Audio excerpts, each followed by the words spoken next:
आज हमने बनाया है बहुत ही ज्यादा स्वादिष्ट, मजेदार, दानेदार गर्मा गर्म हलवा। और फिर ये हलवा मात्र 10 मिनट में कुछ इंग्रेडिएंट से बनकर आसानी से घर पर तैयार हो जाता है। ये जबरदस्त स्वादिष्ट बनकर तैयार हुआ है। और अपने मनपसंद आप इस पे ड्राई फ्रूट्स और नारियल फिर कद्दूकस करके डाल सकते हैं।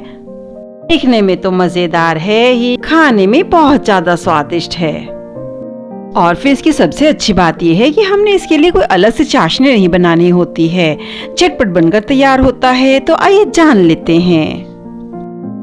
लिए हमने यहाँ पर 200 ग्राम सूजी को लिया है। सारी सूजी को भारी तल की कढ़ाई में डाल दिया है। लो आंच पे इसी तरह से इसे थोड़ा सा चलाते हुए 1 मिनट के लिए हम रोस्ट कर लेते हैं, जिससे कि हमारा हलवा बहुत ही ज्यादा दानेदार खिला खिला सा बनकर तैयार होता है। ये हमारी कटोरी 200 ग्राम के बराबर है, तो उतना ही हमने यहाँ पर घी को ले लिया है। यहाँ पे हमने एक शुद्ध देसी घी को लिया है, जिससे कि हलवे का स्वाद बहुत अधिक बढ़ जाता है। तो हमने यहाँ पर जितनी सूजी लेनी है उतना ही हमने घी को भी लेना है। अब इस घी को भी हम सूजी के साथ थोड़ा थोड़ा सा मिलाते हुए चला देते हैं। सारे ही घी को हमने सूजी में ऐड कर लेना है, जिससे कि हमारी सूजी हल्की सुनहरी भूरी सी हो सके और इसमें अच्छा सा कलर आ सके। तो हमने सारे ही घी को सूजी के साथ मिला दिया है। फ्रेंड्स, जैसे जैसे हमारी सूजी भुन रही है, इसकी बहुत ही अच्छी सी खुशबू पूरे किचन में महक रही है। यहाँ पर हमें ये ध्यान देना होता है कि हमारी सूजी तल से बिल्कुल भी लगे नहीं, इसीलिए हमने सब तरफ से इसे लगातार अच्छे से चलाते रहना है। और अब हमने इसे लगभग 2-4 मिनट इसी तरह से चलाते हुए अच्छे से भून लिया है।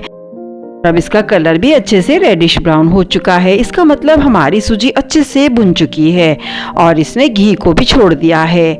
इससे आप जान सकते हैं कि सूजी को अभी हमें और नहीं भूनना है। जैसे ही हमारी सूजी भुन जाती है, घी अलग हो जाता है, समय हमें डाल देना है इसमें लगभग 3 कटोरी भर पानी। जिस कटोरी से हमने सूजी नापी है, घी नापा है, उसी कटोरी से हमें 3 कटोरी पानी को भी डाल देना है।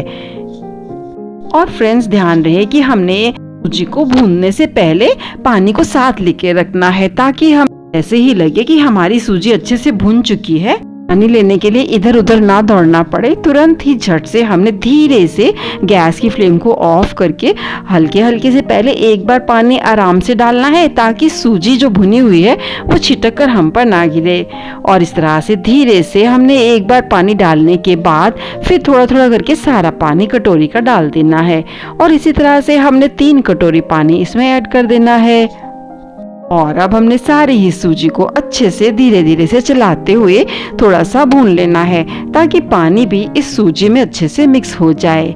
और इसके साथ ही अब हमने डाल देना है 1 कटोरी भर चीनी। और यहाँ पर हम आपको बता दें फ्रेंड्स, जितनी सूजी डाली थी उतनी ही हमें अगर चीनी डाली तो हमारा मीठा इतना तेज नहीं होगा, बिल्कुल नॉर्मल सा मीठा बनकर तैयार होगा। थोड़ी सी ज्यादा करना चाहते हैं तो 2 बड़े चम्मच इसमें बढ़ा दीजिएगा, इसमें हलवे की मिठास आ पाएगी, नहीं तो फिर नॉर्मल ही मीठा बन के तैयार होगा। और अब थोड़ा थोड़ा करके सारी ही चीनी को हमने इस भुनी हुई सूजी में डाल दिया है, ताकि सारी चीजें आपस में अच्छे से मिक्स हो जाएं। और हमने इस वक्त गैस की आंच को मीडियम कर लेना है। और अब हमने 1 बड़े चम्मच पानी में डाल दिया है 5-7 धागे केसर के, जिससे कि इस सूजी में अच्छा सा स्वाद आ सके और इसका कलर भी अच्छा सा हो सके। तो इस वक्त हम इस केसर के थोड़े से पानी को भी इसमें डाल रहे हैं, जिससे कि हलवे का स्वाद और भी अच्छा हो जाता है। आपका मन हो तो इसे डालिए, नहीं तो फिर इसके बिना भी आप बना सकते हैं। हमने सारी ही सूजी को केसर के साथ भी अच्छे से चला दिया है, ताकि सभी चीजें अच्छे से मिक्स हो जाएं। और अब हमने थोड़ी सी यहाँ पर किशमिश को भी ले लिया है, क्योंकि इस हलवे में किशमिश का स्वाद इस हलवे को कई गुना अधिक बढ़ा देती है। और अब हमने यहाँ पर थोड़े से नारियल को भी कद्दूकस करके ले लिया है। सूजी के इस हलवे में नारियल और फिर किशमिश का स्वाद इस सूजी के सारे ही हलवे के स्वाद को कई गुना अधिक बढ़ाता है, और इनका दोनों का बहुत ही अधिक अच्छा सा मेल बैठता है। तो हमने इन दोनों को ही इसमें डाल देना है। मीडियम आंच में हमने इसको 3-4 मिनट और अच्छे से भून लिया है। और अब इसमें अच्छे से बबल्स आ रहे हैं, लग रहा है कि जैसे सूजी छिटक रही हो। तो इस वक्त हमने क्या करना है कि गैस की फ्लेम को थोड़ा कम कर देना है, और इसी तरह से हमने इसको तब तक चलाना है जब तक थोड़ी सी और ड्राई नहीं हो जाती है और इसका घी अलग से हमें दिखने नहीं लगता है।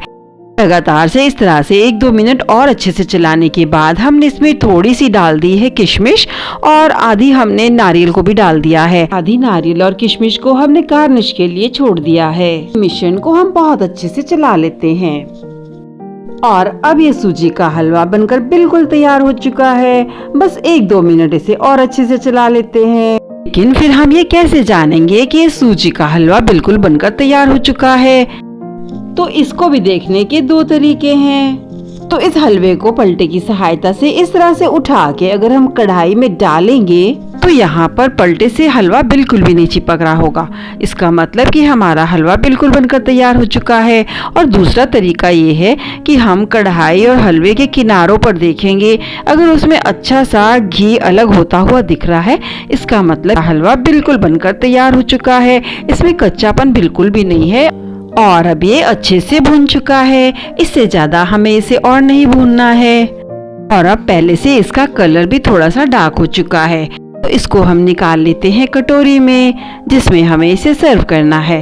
तो जल्दी जल्दी से हमने गरम गरम हलवे को ही निकाल लिया है और अब इस पे हम गार्निश कर देंगे जो हमने बचा के रखा है, थोड़ी सी किशमिश, थोड़ा सा नारियल। और बस अब हमारा सर्व करने के लिए हलवा बिल्कुल गर्मा गर्म, स्वादिष्ट सा, दानेदार, मजेदार, एकदम बढ़िया बनकर तैयार हो चुका है। और अब इसे गर्मा गर्म ही सर्व करिए और खाने वाले को फ्रेंड्स मजा ना आ जाए तब आप कहिएगा। स्वादिष्ट सा, मजेदार, गर्मा गर्म, दानेदार सा हलवा हमारा बनकर बिल्कुल तैयार है। तो इस तरह का स्वादिष्ट सा आसान तरीके से हलवा घर पे बनाना और हमें सब्सक्राइब, लाइक और सपोर्ट करना बिल्कुल ना भूलें।